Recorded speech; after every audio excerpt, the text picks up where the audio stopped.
বাংলাদেশে অনেক সুস্থ মানুষ রয়েছে যারা সংস্কার চায় না, বিশেষত তাদেরকে আমরা বলি বুদ্ধি প্রতিবন্ধী। এইসব বুদ্ধি প্রতিবন্ধীদের থেকে আমাদের মুক্তি পাইতে হবে।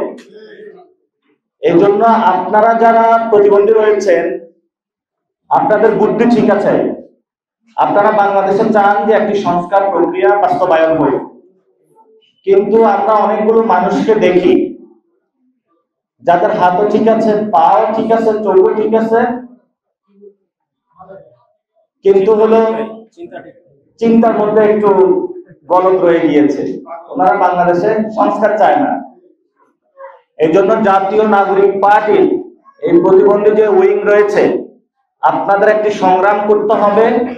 যারা সংস্কারের বিপক্ষে, যারা সংস্কারের বুদ্ধি প্রতিবন্ধী হয়ে আছে, আপনারা তাদেরকে সুস্থ করে তুলতে হবে। এই দায়িত্বটা আপনাদেরকে ইনশাআল্লাহ নিতে হবে। এবং এই প্রতিবন্ধী কোটায় কিছু টাকা পয়সা দিয়ে যদি এই সেক্টরে যারা রয়েছেন, এখানে আমরা সীমাবদ্ধ রাখতে চাই না।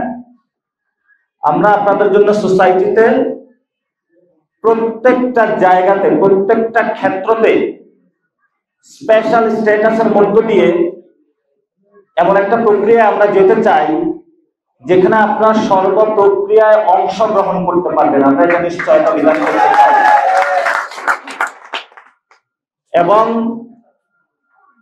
আমার এই যে নাবিদ নওয়াজ ভাই আজকে বলেছিলেন যে আমাদের প্রতিবন্ধী একজন নমিনেশন নিয়েছেন রংপুর থেকে, মজরু ভাই। আমাদের নমিনেশন আবেদন প্রক্রিয়া বন্ধ রয়েছে। আমরা কয়েকদিনের মধ্যে ইনশাআল্লাহ প্রার্থীতা ঘোষণা করব। এটা আপনাদের জন্য এখনো খোলা। আপনারা যদি আরো পারেন, ইনশাআল্লাহ এই ইলেকশনে আমরা যারা প্রতিবন্ধী ভাই এবং বন্ধুরা রয়েছেন, ওনাদের আমরা নমিনেশন দিতে চাই। এটা আমাদের নীতিগত সিদ্ধান্ত।